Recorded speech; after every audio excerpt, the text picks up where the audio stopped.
mute Nesson. You got to mute Nesson. Because we're live. We are live. Hey, what's up, everyone?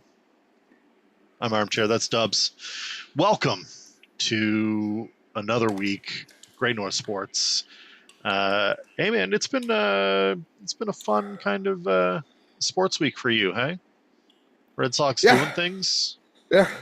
Took 2 out of 3 on the Bronx. It's pretty solid. We take that. I just got my car back yesterday. It was getting fixed and repainted. Those fuckers had it forever. They did a great job, though. I need to point out, if you're not in the Discord, you missed the peak drip from that series. That's Mr. John Ball. Let's give it up for a little Plousel. John Ball. Yeah. With the Duncan Red Sox pullover and the Duncan hat. Come on. In New York? In New York. Maybe I'll ask him if we can post it. I'm sure he won't care. Yeah. I mean, he posted it. It was phenomenal. So. Did he post it on his Twitter? No, but he put it in the Discord. I knew he did that. Yeah. We'll see if we could post it on the maybe on Twitter, but we'll take a look. It's pretty phenomenal. My team is loving also, all the Yu-Gi-Oh memes in there too, by the way. Yes. Also, my team has been red hot right now.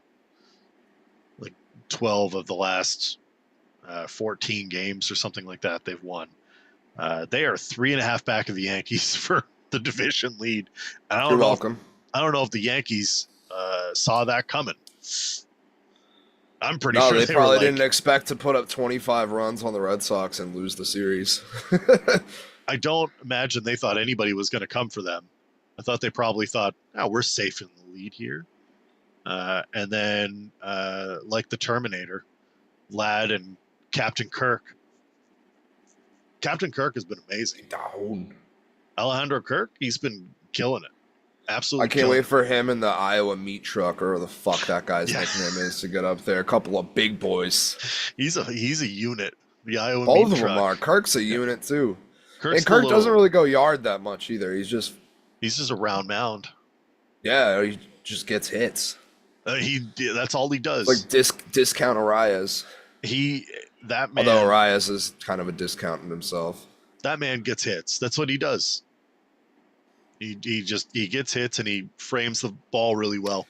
He's a great catcher. Speaking of hits, I mentioned I got my car back today. Yeah. No, yesterday was the first day I got to actually drive it. This morning I'm going to work and I'm in a 40 zone. There's 2 cars in front of me. One of them's going a little under. Nothing crazy. I wasn't normally. I'm right on that. That's totally bullshit. Yep. 5 under that's too much. Yep. Wasn't concerning to me at all. Lady in front of me was not happy. He's doing the whole arms up. What are we doing?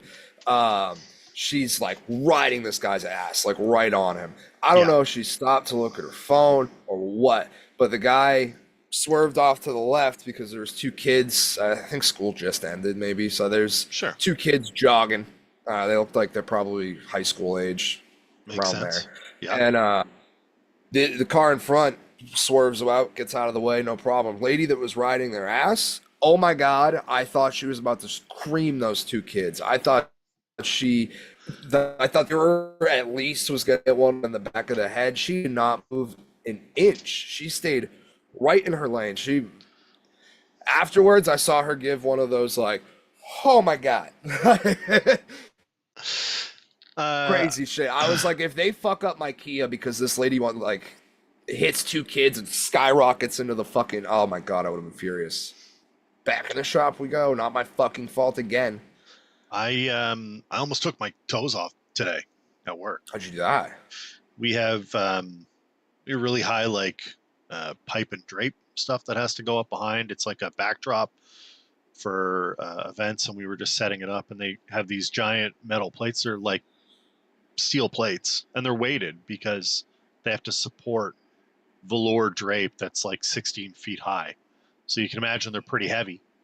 Mm-hmm. So I was screwing the base in, and it slipped off the thing that I was balancing it on, and it went straight down, and it put a 3-inch or an inch gap in the stone on the ground. I missed my feet by that much. Hey. Yeah, it's no good. Wear your steel I toes, almost kids. chopped my finger off at work that Wear your steel time I toes. told you about. Yeah, wear your steel toes. Anytime I'm holding sharp shit at work, I'm always like, what if I just fall and I land on this and that's it for me? That's it. You'd be done. Final Yeah. destination. Yeah. Dubs edition. Let's talk a little. Let's talk a little Stanley Cup. Get that out of the way. Florida. Conn Smythe Award winner Brad Marchand. So Brad Marchand is having the playoff to remember. Absolutely phenomenal series electric. for him. He's been great to watch. He's been unreal. I still don't think the series is over. I do. I think if you watch that one game and you think that that's the whole series, I think you're. I think it swung as it went. I think I the don't think it the did. first game was the Oilers, and I think second game Panthers kind of got their shit together, started playing more of their brand of hockey, and now the third game was a routing. And then the end of it, the Oilers are starting all these fucking fights. Who ends up on the bottom of all those fights? The Oilers. Like I don't know. That just looked like a perfect metaphor to the series to me. It was how that game ended. I don't think so because I've seen this. I've seen this team do this before. They did it against L.A. They did it against Dallas. This happens once a series. They have a bad game. Everything falls to pieces. When they go off the rails, they go off the rails hard. I think that tomorrow night So do we. we'll know the answer. Tomorrow night is the determining factor. I think if Edmonton can swing this game, if they can have an answer. Also, both the games in Edmonton went to OT. Like your home ice advantage. To be fair, they clearly not as much of a gap as the other way around. The game-winning goal from Marchand in the second game in OT wasn't really a great winner. It was and that's not. It was a Florida Panthers goal. That's not to say that they didn't deserve to win, but like Bobrovsky also kept them in that, and that 6-1 game. I don't know if it would have been 6-1 if not for Sergei Bobrovsky, because Edmonton was pressing hard. He made a lot of like pretty critical saves, and Skinner got held out. Everybody's going to blame Skinner. They think that he's the problem there. I'm going to tell you right now, the defenseman not getting the puck out is the problem. You can't give the puck to Sam Bennett on a breakaway. That's probably a bad idea, Podkolzin. I don't know why you would do it to that guy. It's a veteran team. They're the oldest I've learned my team. lesson doubting Bobrovsky in the playoffs. I'm not going to do that anymore. I'm not doubting him. I'm just saying I'm not willing to write off Edmonton after one poor performance in the playoffs. It is a series. It's 2-1. It's like it's not like it's 3-1. If this was I'm not saying the Panthers are going to win the next two games. If Florida in a series we expect to go 7 games, I don't think that was the determining factor in the series. I think that tomorrow night, if Edmonton answers, I still think they have a chance to close it out. And then if they don't, good luck. Kind of looks like a repeat. Yeah, I don't know. I'm a little tired. It swung very heavily to the Florida Panthers. I don't think it's that heavy. I think it's one game, and I think if you're looking at it and the series, I don't think you can call it a huge swing. And if you really watched it, like forget the score for a second. If you really watched it, you can see what happened. It's like this moment. You fix those two things, and it's like, oh, now it's a 3-1 game, and it's a very different performance. They let it get out of hand, and then Vander Kane was being a baby back bitch. Also, masterclass from Brad Marchand. Vander Kane has a stick. Oh yeah, and no one was talking about this, so nobody does it better. No one's talking about it. I'm going to talk about it. Number one, this isn't talking shit about Marchand. This is what he does best. Okay, Kane has a stick around him, and he's trying to get the puck, and the stick comes near Brad's face. It's not going to hit him in the face, but it's near his face. So what does Brad do? He lifts up the bottom of Kane's arm so that the stick goes whack, and it hits him in the face. And then Brad gives it the old floppy arms, wacky waving, inflatable arm flailing tube man. Wacky waving arm flailing inflatable tube man. To sell the job and high sticking penalty. And you can't argue it because when you look at it, the stick hits him in the face. But if you really watch the play in slow-mo, it's almost as if he kicked the stick up into his face to make sure that he got the penalty. It's a masterclass at drawing penalties. by Marchand. Huge win. Big game 4 coming. What's Stuart Skinner's record in game 4s again? Remember that? Is he undefeated? He's like, yeah, with like a stupid goals against too. It's like it's nonsense. It's like one of those like greatest of all time kind of stats. It's unbelievable. So we'll see. I think Skinner and Bob's like that difference is gonna make every single game. It's easy to just be like, well, what's in more goals gonna win? It's like, well, no shit. But thanks, John. When you get the real Stuart Skinner that we've seen throughout these playoffs show up, like that's hard. Yeah, that's that's a real goalie. I know he's got a lot of hate through the last not his few fault. playoff runs. I'm not going to put this one on Skinner at all. I don't think you can. His defense. Defense do the same shit they did last season. They did this a whole lot, but specifically in the playoffs where they just don't get the puck out. They get turned over in the offensive zone, and that's where Florida thrives. Is just doing that nitty gritty shit. They hung him out to dry, and then they hung Pickard out to dry with them, and they just did nothing right. So. It is what it is. The theme of this episode tonight is baseball because we haven't had a lot of great baseball news. But finally we had something happen that was positive.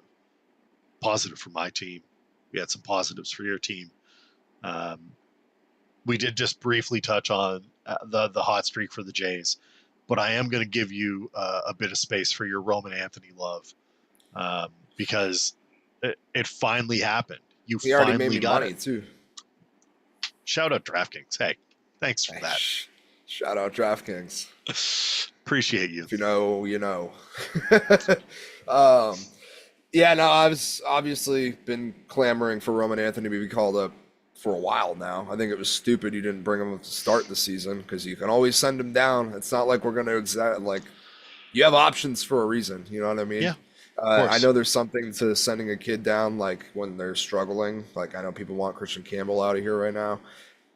I'm good. That's why we're going to try to kill the kid's confidence. If this is going to be a developmental year, like with all the injuries and underperformance, that's kind of how a lot of fans are taking it right now. I still have hope because I'm fucking delusional and it's a really long season. Anything can happen. Taking 2 out of 3 in the Bronx will get me going a little bit anytime. It doesn't really matter what the record is. So Bregman might be coming back. He has a date, supposedly, a target date that Cora's not revealing. So how much does that mean? We'll see. But yeah, Roman Anthony, that's the big news. He got called up. Finally, fuck service time. Fuck permission slips. Fuck all that. Let's get him up here. And 48. Well, I don't know what that was about. Why didn't we just give him 19 from the rip? Why do we have a 48 jersey laying around but not a 19? I digress. But anyway, huge debut for the Sox. We really fucking needed it. It sucks that it came from an injury. Willie Abreu obviously hit the IL. Supposedly he's going to be back for the Giants series, which is, I believe, the end of next week. It's coming up.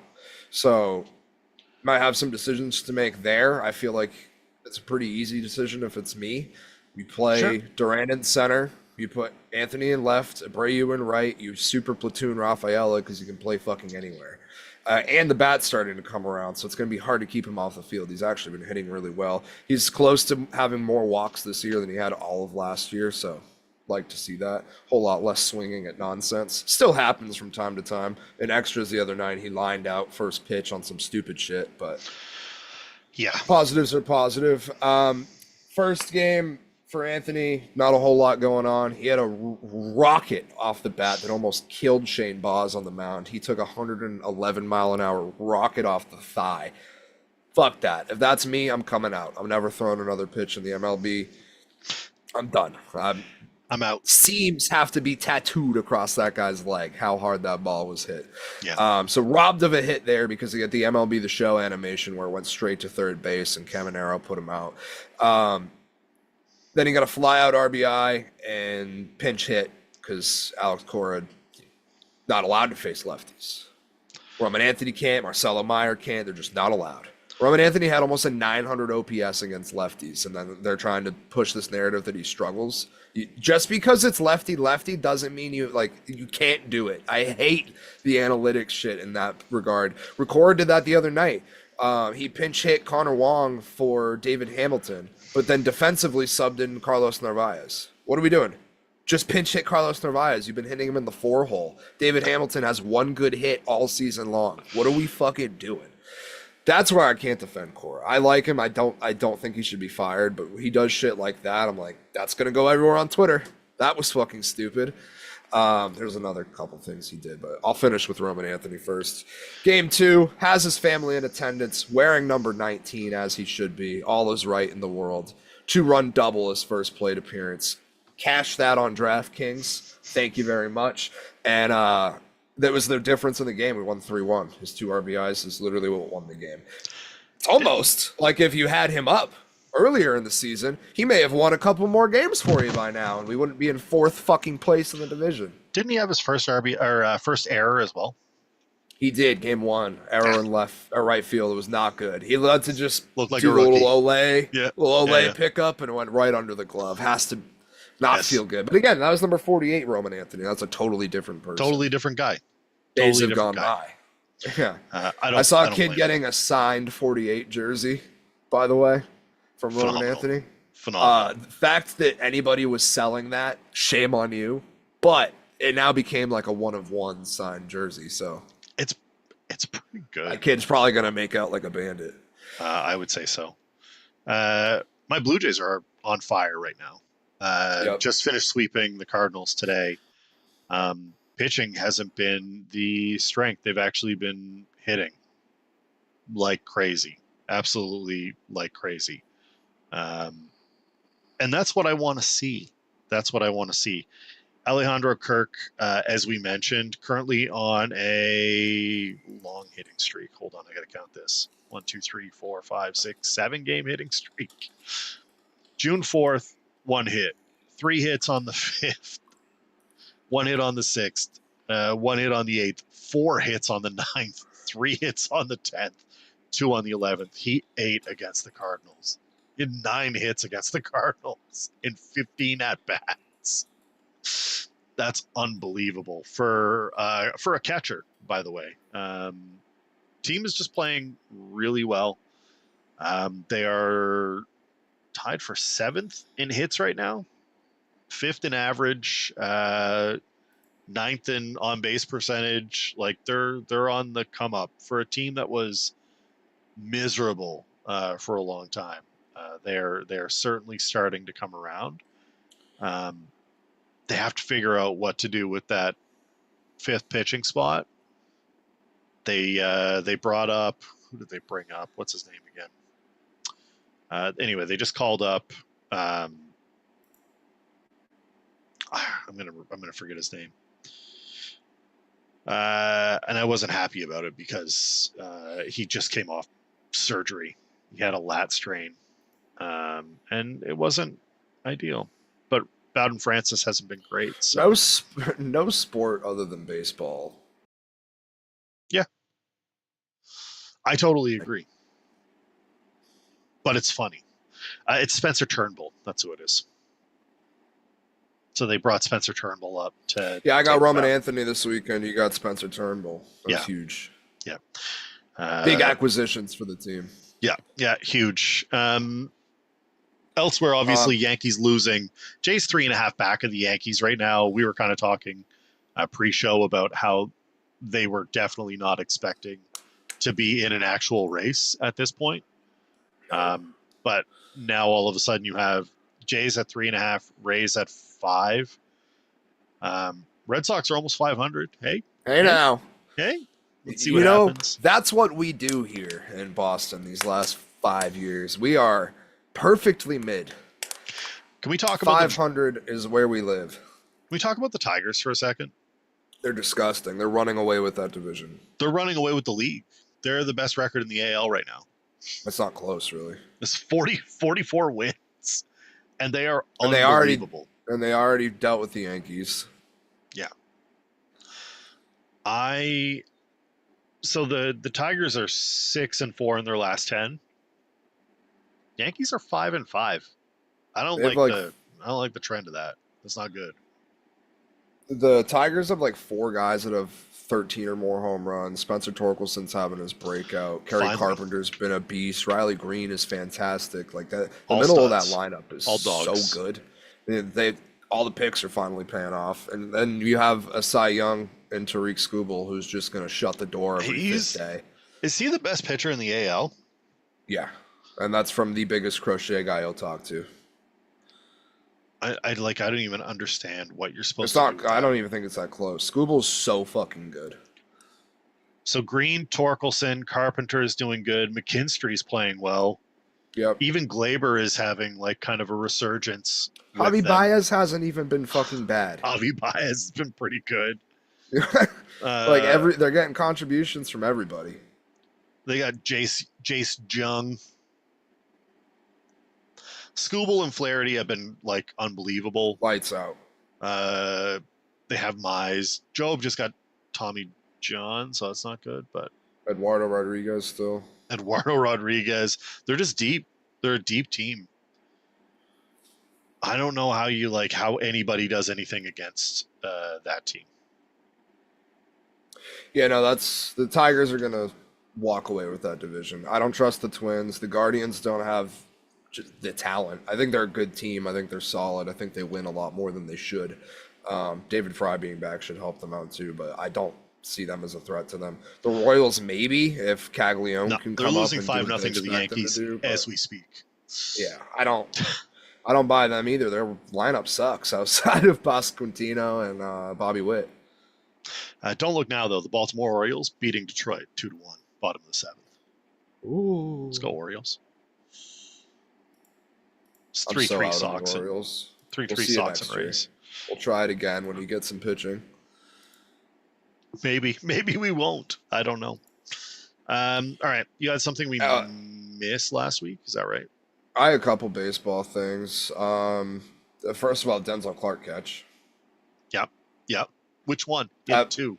The one going over the wall, Gary Matthews style, was my cup of tea personally, but the other one was just as fucking crazy, to be honest. He's like the fourth highest defensive run saved in center, and he's only been up for like a month, like 3.5 weeks, something like that. Yeah. He's had like 5 web gems in that time. The guy's clearly do you know he reminds me of? Jackie Bradley Jr. Kiermaier. Like prime Tampa Bay Rays, Kevin Kiermaier. Well, JBJ didn't hit though. No.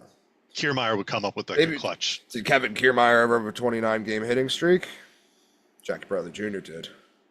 Like one time. And that was all the hits he had in his career. He used them all up. I was at the game that it ended. Too. Everyone. So you're the reason. You're the reason. Probably. Hoobastank, baby. Sources say Dubs ended JBJ's hit streak. Can't confirm, but more at 11. I've heard it. More. This is Clark Clarkson. More at 11. Yeah. They were unbelievable catches, though. Yeah, it just sucks that it's in like a little league park. It just looks so dingy. Like, is that a AAA highlight? That's got to be from Single A. That's got to be Little from League Greenville. World Series. Is that what's up? Yeah. That's Williamsport, right? Yeah. Man, that kid is huge. He was 11.3 feet at his maximum height. He was above an NBA rim. He could have tomahawk dunked. That's how high he got up there. I love that. I love that, man. That's so awesome. Fantastic. Ellie De La Cruz passed Tony Gwynn in career strikeouts last week. Wild. Ellie De La Cruz is what, 24, 23? I like Ellie, though. I do, too. He strikes out a lot, but that just goes to show how fucking good Tony Gwynn was. Tony Gwynn was a guy in his second full season has already passed him in strikeouts. And a star player at that. It's not like Ellie's up there whiffing constantly. He does strike out a lot, but yeah, I thought that was funny. Cubs last night, who have been fantastic, by the way. Pete Crow Armstrong is that fucking dude. Yeah. Seiya Suzuki's fantastic. They just have a a really good team. And if their pitching can get back to normal and healthy, then oh boy. They ran a 9-man lineup last night, all first round picks. Yeah, I saw that. I don't know if that is the first time that's happened or not, but Probably not. Probably the Yankees that did it before at some point. that would be my only guess. Well, their first round picks are always late, probably garbage. I don't know. Doesn't mean There's a garbage. chance. They're just Also, Sticky They Reese got trade called for up to the Cubs last week, and he took Miles Mastrobuoni's number, which I just thought was pure comedy. I hope it was intentional. Shout out Sticky Reese. Oh, Sticky Reese. I wish you all the best in Chicago, my friend. Stay out of the parking lots. Keep away from the Dollar Generals. Right. All those places. Viewership this year for the MLB, it's the year I've paid the most attention to in the last 4 or 5. They still try to rip my heart out on a daily basis. But hey, this weekend's been pretty good. We were up the last I checked, so I'm sure you're tied. Turned into nightmares. Yep. God damn it. Yep. Although nope, we're not. Abraham Toro, motherfucker. Let's go. Again. The raging bull himself. This is why we watch Dead sports. Center field, dude. Let's fucking go. All right. Shout out Sox. Hey, we're back. I was just starting to go down the rabbit hole, and we're back. I said there's a couple more things Core did that bothered me. Talking about not playing rookies against lefties, the whole OPS thing. Pulling Bayo at 79 pitches for your spent bullpen against the Rays the other night was a wild move when Bayo was having his best start of the night. The best start of the season, excuse me. He was clearly into the game. 79 pitches. That's not enough to pull your starter when he's cruising. I understand he had a couple people on, and then again we go back to the righty lefty bullshit. Why are we playing analytics too much? That's just a call you make being a manager. Let the kid go. If he gets into trouble, guess what? It's not going to be any worse than what he's done the last few starts out. He needed that start to be confident. We really did. And then to put in Brandon Bernardino, who has been fantastic. He's been used too much. The guy had 16 appearances in April and May. That's too many appearances. The guy's arm is toast. He couldn't find the zone. He made a throwing error in the field, and you just left him out there to fucking die, essentially. 7 walks after Bayo left the field. All 7 guys scored. So I need to point out. Same fucking mistakes. 2 errors in the outfield. I need to point out, you don't get to complain about managers pulling pitchers early to me, just to me, and other Blue Jays fans. Because Jose Barrios was pulled from Game 2 of the American League Wildcard Series against the Twins after 3 innings and 47 pitches. In his revenge game against the Twins, by the way. Was he getting lit up? Nope. Was he pitching poorly? Also nope. Nope. Was he dealing? Yep. He was. Pulling Bayo for Bernardino, who gets you into trouble, is an insane move. Zach Kelly in the Bronx being up there, intentionally walking the bases full with that guy on the mound is a fucking death sentence. Yeah. He can't find the zone to begin. The second he touched that touched first base, they're wrong. There's no fucking way. There's no way he's not. Did. Of course he did, because he's Zach Kelly, and that's what he does. Pinch hitting David Hamilton for Wong, like I said, and then sending Narvaez in. There was 3 or 4 things just this weekend that were just completely head-scratching, had no rhyme or reason for it. And then going out today and being yeah, I know Roman Anthony just won me that game, but I'm not going to play him against lefties. He's definitely not playing in New York. Neither is Marcelo Meyer. Marcelo Meyer just went yard tonight. Can we just stop with the analytics and try to win some fucking baseball games? It's clearly not working.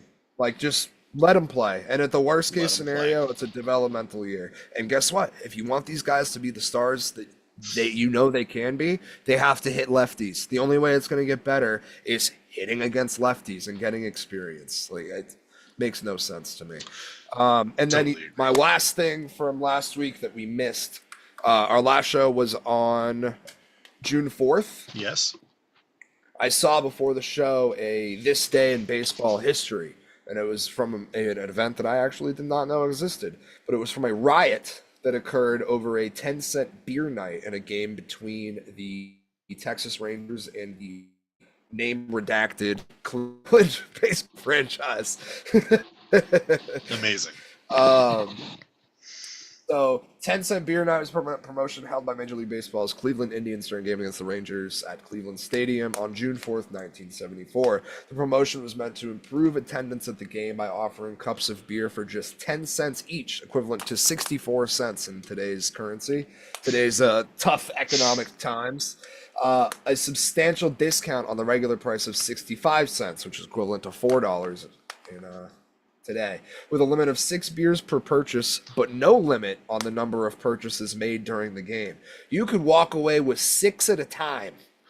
You can do a And you can come 999 back real as good. many times as you want. Real fucking fast, believe it or not.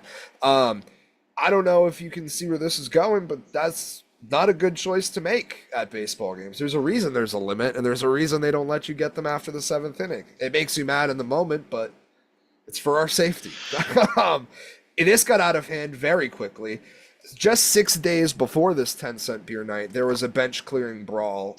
The game drew a rowdy and belligerent crowd from prior. That game was publicized pretty widely, and it led to some heated conversations.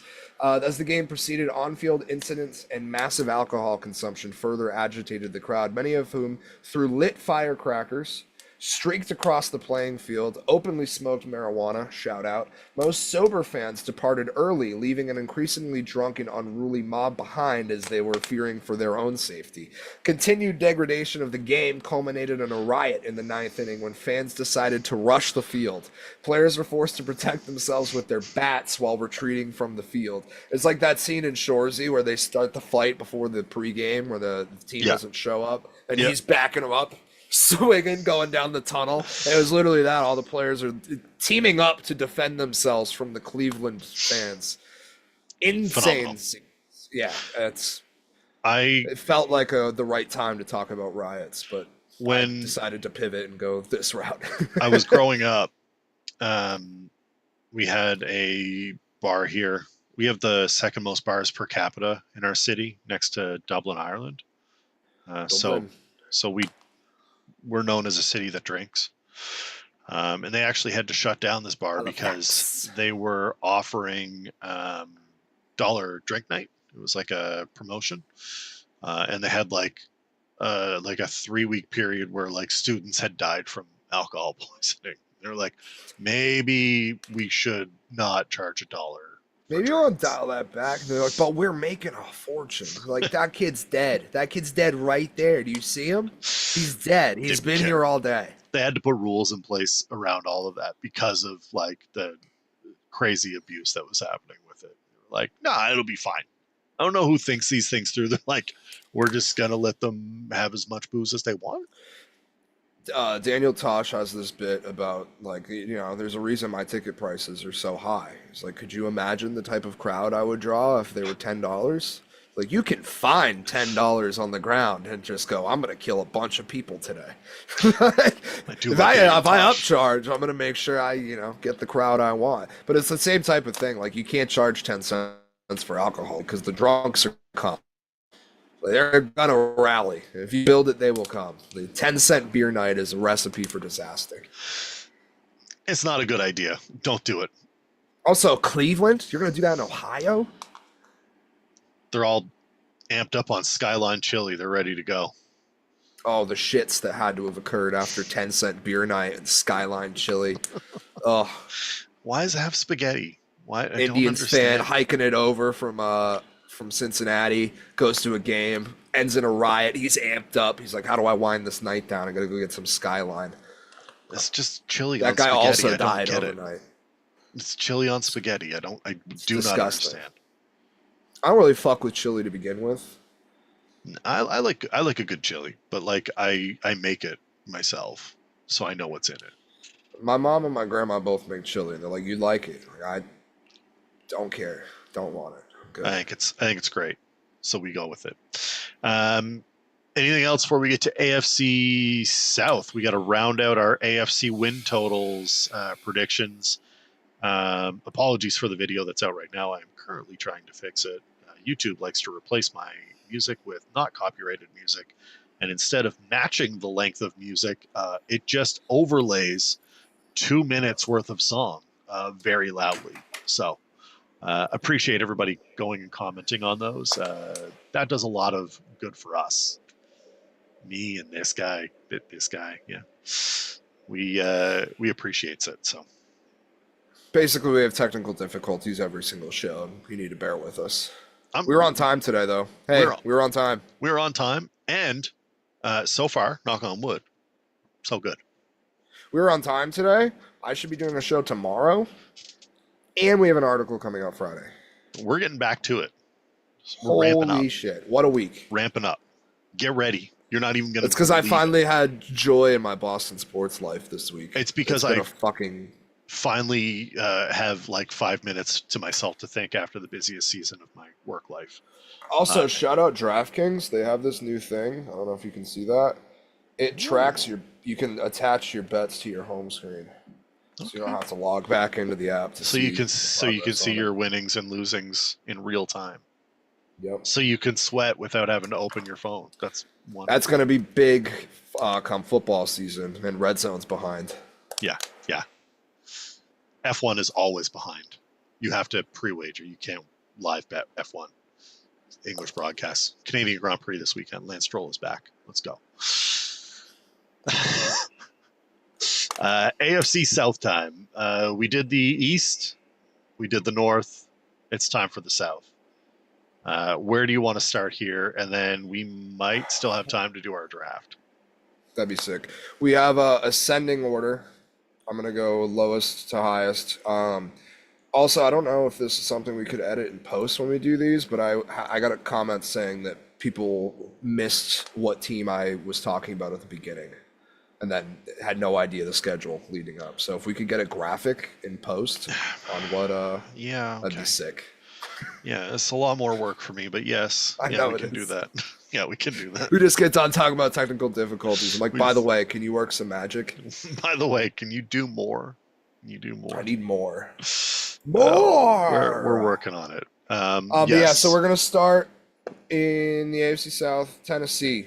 The Tennessee Titans have the lowest win total set right now in the division. Do you want to guess what it's at? 4.5. Oh, higher, 6.5. Okay. I thought all of the win totals into this division were too high. I was like, can I bet the under on all of these? I mean, I know they have to all play each other, but fuck, can they split them all? Tennessee, 6.5. Their schedule will read as follows. I assume rookie Cam Ward is going to be starting for this team.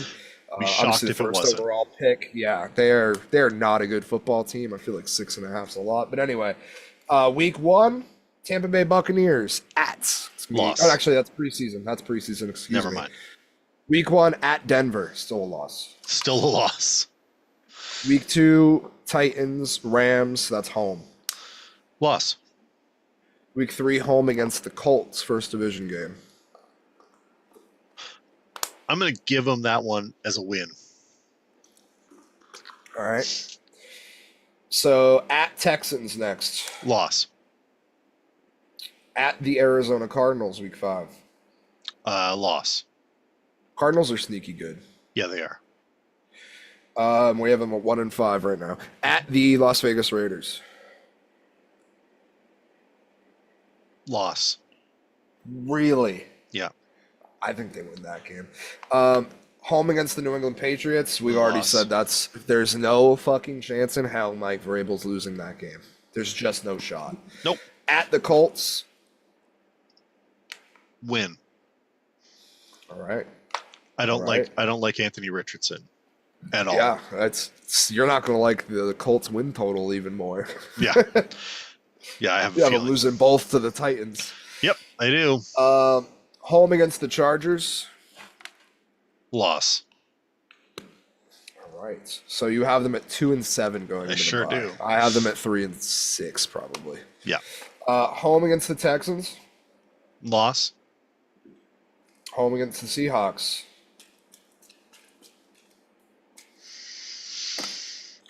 Oh, it's a loss. Home against the Jags. Win. At the Browns. Win. The Niners. Loss. Home against the Chiefs. Loss. Home against the Saints. The quarterbackless Win. Saints. So I'm at 5, right? Yep. At the Jacksonville Jaguars, Week 18. Loss. All right, you got them at 5 wins. I have them at 6. I think they beat the Colts one time. I don't think they lose both. You're probably right. I really don't like Anthony Richardson as a quarterback option. I agree with you outside of that, though. Everything else I agree on. I just don't like that. But still under. 6.5 is still...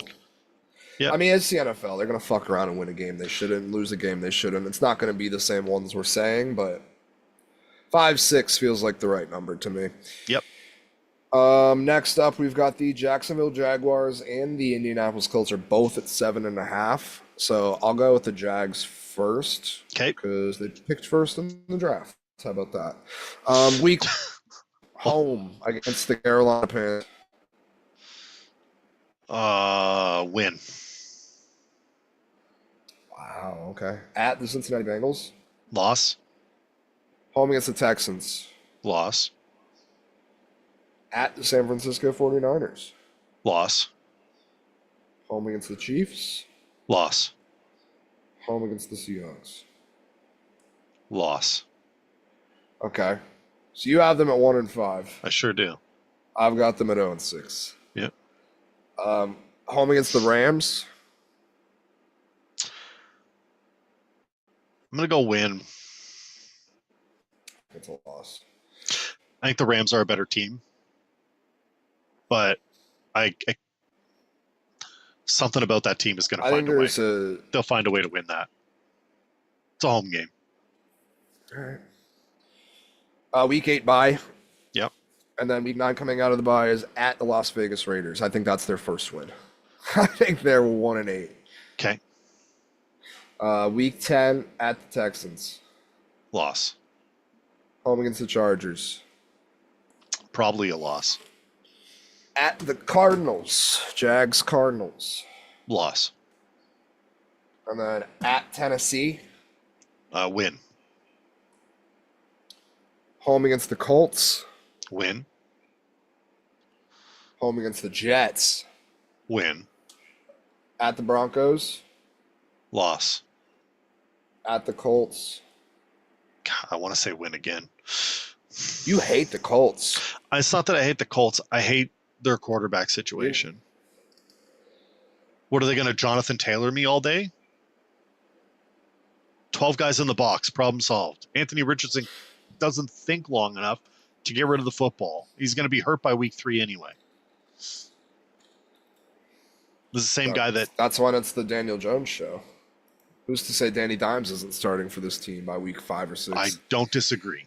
He's the better of the two options. That's where I'm at. Come find me, Colts fans. Last game is home against the Titans. Win. All right, so you have them at 7 wins. Yeah. I think that number is set correctly. Well said. I thought about the Seahawks game way too long for the Titans. I'll tell you what it is. I don't think that Seattle... I agree with Welch. I don't think that Seattle is going to lose that game. I think that the Titans will find a way to make it closer than it should be. For the Jags? Yeah. No, for the Titans. Oh. Regardless, I think the Seahawks pretty handily beat, except the Texans. I think they. I don't think the Seahawks handedly beat anybody. Really? No, I think that is it. Who's their wide receivers? Who do they got? Jackson Smith and Jigba and Jake Bobo. Pride of Massachusetts. Good for 3 TD props a year. That's being generous. Less than that. It's probably one. It's probably one. I think they have 2 good running backs. I think they have 2 good running backs, and I like their quarterback. and I like their defense. I don't love it. I like it. I like their defense. I like their tight end. I think they're going to have trouble moving the ball down the field. I think it's going to be a grind them out kind of offense. I think you're going to see a lot of running. I think you're going to see a lot of Kenny Walker. I think you're going to see a lot of Charbonnet. And I think that they're going to win games close, but they're going to win them close. I don't think they're going to win them big. I think they're going to give you the big, massive shootout victories. I think you're going to see a lot of 4-point victories, 3-point victories. Welch said we're going to outslot the entire NFL. Maybe. Offense and defense. We're just Maybe. here for the slot. Pretty sure the Patriots have more slot guys than you guys do. We sign them all. Alex Ovechkin type slot. Yeah. Big slot energy. I heart slots. I don't hate the Seahawks. I think that they're going to win games. I do. That's what you need, Welch. You need a Seahawks colored I Heart Slots t-shirt. That'll do you well. We'll make it happen. All right. All right, let's hit the Colts. Now hit the Colts. You've sufficiently shit on Anthony Richardson. Week 1, Miami Dolphins. Win. Oh, by the way, 7.5. I said that with the Jags, but I'll reiterate. Yeah. Win. Feels too high off the rip. It does. Beats the Dolphins. Home against the Broncos. Lose. And you have back-to-back road games. Colts at Titans. Loss. Colts at Rams. Absolutely a loss. Yep. So 1 and 3. Home against the Raiders. Loss. Home against the Cardinals. A loss. At the Chargers. Also a loss. Home against the Titans. I said this was a loss. You said loss. I still think it's a win. It could be a win. It could be a win. So we'll go win here. I think we both pretty comfortably have them at 3 wins right now. Yes. At the Steelers, week 9. Loss. Home against the Falcons. Loss. Week 11 bye. Loss. Then you come out of the bye. Colts at Chiefs. Loss. They'll find a way to lose on the bye week. Yeah. Extra loss for the Colts on the bye week. Anthony Richardson taps on his helmet on the bye week. I need out. You don't have to do anything this week. I need a sub. Need a sub. I'm out. Need a sub, please. Get me a sub. Home against the Texans. A loss. At the Jags. Colts Jags. Just dumb shit always happens in that game. Yeah. Colts Jags is always a disaster. And you know who it's going to happen to? The Colts. Loss. The Colts, yeah. At Seattle Seahawks. A loss. Home Just against for the Welch. Niners. You know what? Win. Hell yeah. Fuck the Niners. I'm with it. See how slow Deebo Samuel looked at Commanders practice? I didn't, but it doesn't surprise me. He looked fat, slow, and out of shape, and like a guy I would have traded for pennies on the dollar. The Niners are in the middle of a rebuild, whether they want to admit it or not, even though they just paid their mediocre quarterback $1 billion. They're not sure if they're in a rebuild. The water's too hot, then the water's too cold, and then it's too hot again, and they're halfway there. They're Bon Jovi in this. They're Bon Jovi in a rebuild. The Band-Aid is coming off, and they just keep sticking it on, even though one side of the adhesive's just gone. Mm-hmm.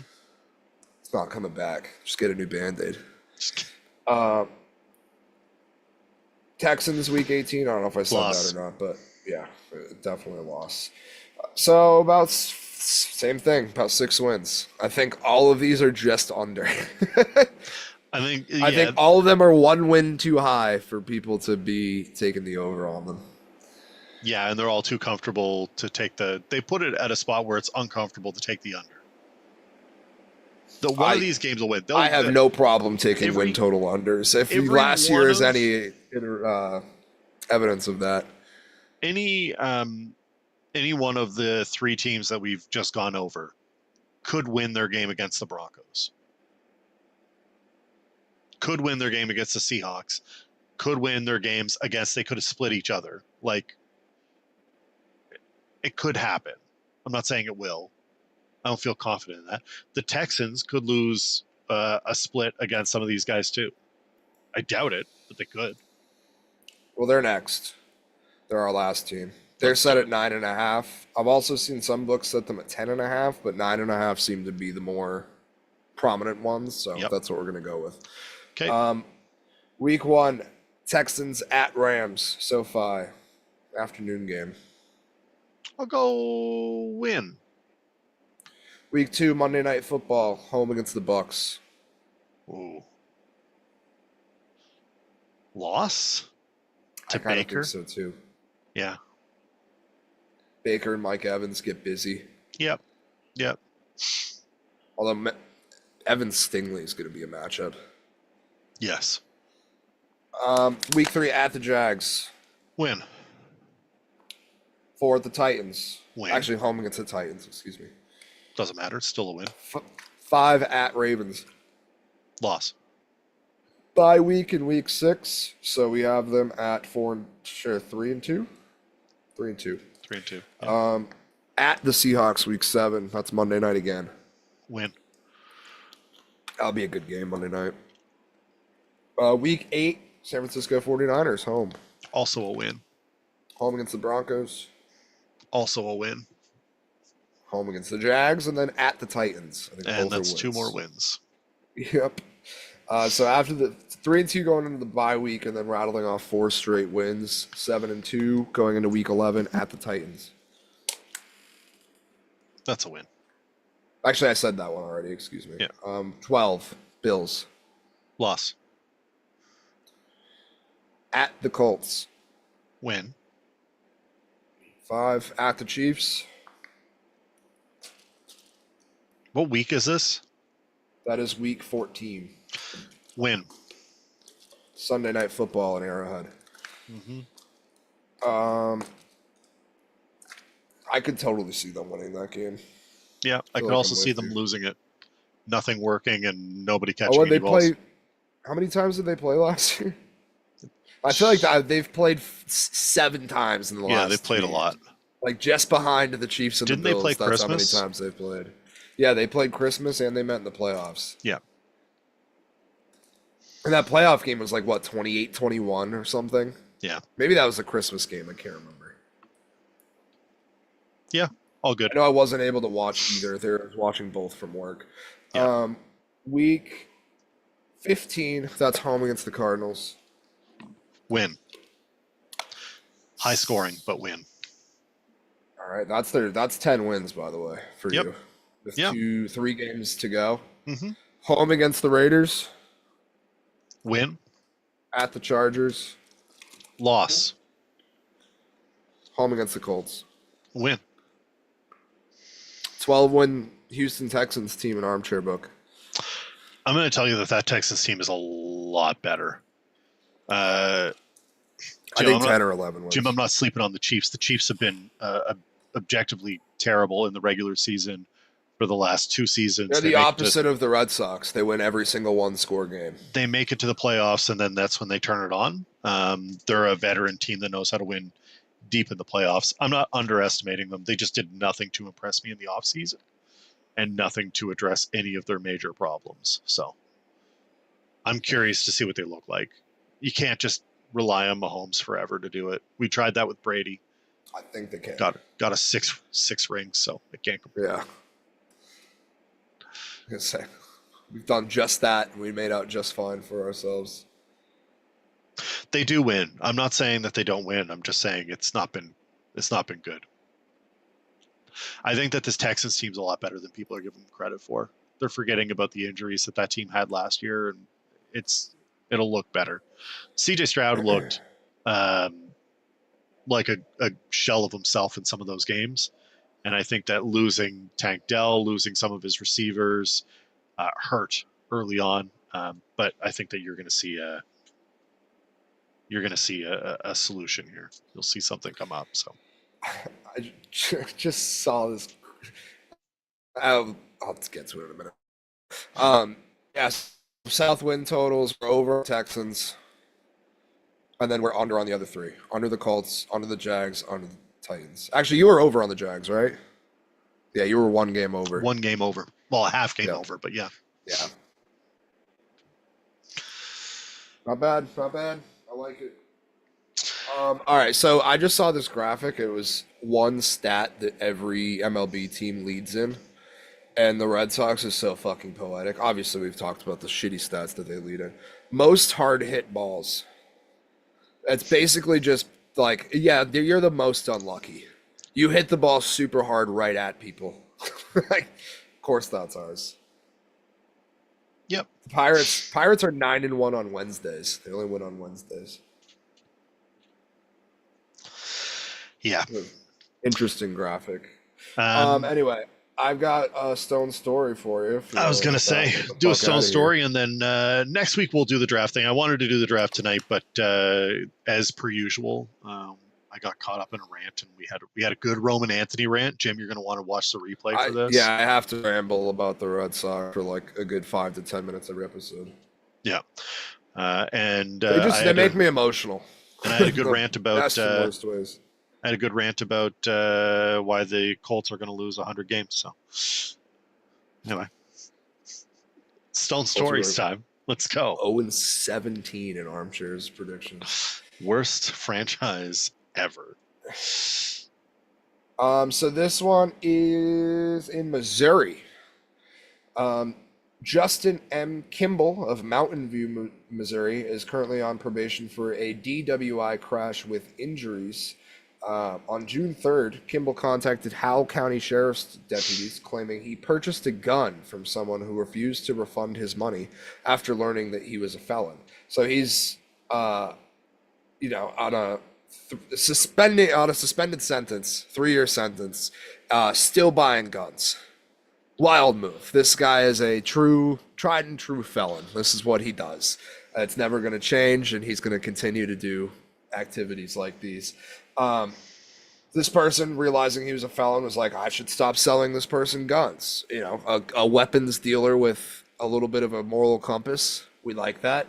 While en route to investigate, after Kimball himself called the police on himself buying weaponry, Deputy Timothy Gordon observed Kimball driving a vehicle with no registration. Deputy Gordon stopped the accused, who I assume only answered with Fox Via resuscitation. And he knew that he should not have been driving with a suspended license, as they usually do. Very rarely are people like, what?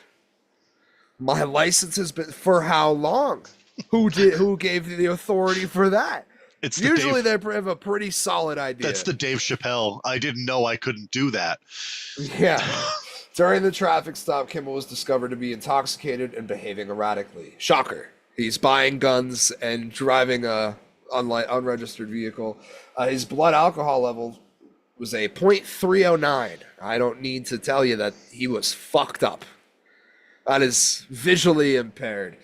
He was taken into custody for a 24-hour DWI hold. He goes, hey, this bitch won't sell me guns. Come get her. And then proceeded to leave in cuffs himself. Meanwhile, Deputy Brandon Barnes made contact with the other party in this gun transaction, as one would do. It was like, let's figure out who else is having contact with this fucking psychopath. The other party is considered by law enforcement to be a victim in this transaction. However, because she disclosed and provided photographic evidence of a near fatal encounter she had with Kimball in April 2025. So she basically had immunity because she was like, well, I got more dirt on him. She was allegedly giving this Kimball character a ride when he began acting erratically. He pulled out a black powder revolver and placed it up to her temple. Not somebody I would continue selling guns to. This is a prior, whole different thing. And this guy was picked up on, they already had a shitty encounter. This is a GTA 5 NPC, right? Like this literally, it's a Strangers and Freaks mission. It's crazy. Like this is somebody just, hey, you want to take me to go buy a gun? And then he pulls a gun on you in the middle of it. It's literally a GTA mission. She said she's feared Kimball since that day, but that she had traded guns with him before and continued to do so on rare occasions. The attempted That's what you tell the cops. This Yeah. never happens. The attempted barter disagreement occurred that day because Kimball returned the traded gun to her and then later demanded it back. When she refused, he called law enforcement. Also a wild move. Be like, I'm going to buy this gun from you. I don't want it. Take it back. Don't take the gun back. He clearly killed somebody with it. He committed crimes. Your fingerprints are now on it. What are we doing here? You can't return a gun. There's a no return policy at my weaponry store. My van. I only assume it was a van. Kimball was charged with first-degree assault for the shooting. Yeah. She was able to. By the way, I should say he didn't actually hit her. She moved the gun at the last second, action movie style, and it shot out her window. And I only assume with the other great decision-making these two are displaying that they continue to ride together in silence to his destination. Like she probably didn't even kick him out of the car. It's like, holy shit, you almost shot me. I'm not turns up talking to you Metallica. now. Yeah. Turns up Metallica and hits the crack pipe. We're not stopping for Duncan. This guy, there's no Duncan in Missouri. You know what I mean. America runs on Duncan. Missouri does not. Maybe, they don't count. Hey, you know what I've learned? Maybe this wouldn't happen if they had some Duncans. Calling the cops with a 309 alcohol level is crazy. Like, you know who I want to talk to right now? The police. I watch a lot of crime shows in my time off. And I watched one about a woman who killed her husband by zipping him up in a suitcase. And then she just left him there. She just left him. Like, he was like, I can't breathe. And she's like, tough for you. Americans don't care. And you're not gonna. She filmed it. She like on her phone. And then went to the police and gave them her phone. She's like, you can look at this. And they're like, do you remember making this? And she's like, no. I picture them unlocking it, going to photos, and it being the first one, and being like, "What is this? What's this right here?" Seems like I've got something called evidence. I found right, yeah, no, I did do that. I killed him. I zipped him in the luggage. He begged and pleaded for his life, and I didn't care. Chair, please. Yeah. It nothing ever ceases to amaze me. But you know what would solve all these problems? More Dunkin' Donuts. Keeps me more entertained than Psychos. I was telling you before this started that I'm stuck in schizogram now, where I have real life Stone stories that I get to like. It's like the prelude. It's like a prologue to a Stone story. I get to watch it happen before the crime. Like, oh yeah. This is what these people were up to. And I read articles like this. I'm like, okay, yeah, I follow about 4 of those guys on Instagram. I watched a guy put himself in the washing machine yesterday. All the comments were like, wait till the spin cycle comes around. It's like, Ruh-roh. That's going to be it for us this week on that electric note. Go watch some Roman Anthony highlights. You won't be disappointed. Yeah. Blue Jays are winning. And hey, 500-foot grand slam the night before he gets called up in the 9th inning. We have NHL playoffs tomorrow, Game 4. And then next week we'll lead off with the draft. We'll do the draft early. I'm watching the Stanley Cup and only rooting for one player. It's an odd watch right now. Yeah, I don't care what happens as long as Brad is scoring like 4 goals. Don't forget to check out Dubs on Half Ounce Half Hour, which is... I believe we're live tomorrow night. I had an early confirmation on this weekend that we were going to be good for Thursday. I just need to double check, but I will say we are live tomorrow. And we've also got Dubs going live on Stone Sports Podcast, Twitch, playing games, little Splitgate, little Pirates, Splitgate, all the good stuff. Give them a follow. Make sure you toss them a like. Should be streaming on my YouTube too, so I can do both. Get them both, and leave the comments, likes, comments. We are over the halfway mark for our watch time, so we appreciate everybody tuning into these lives. That helps immensely.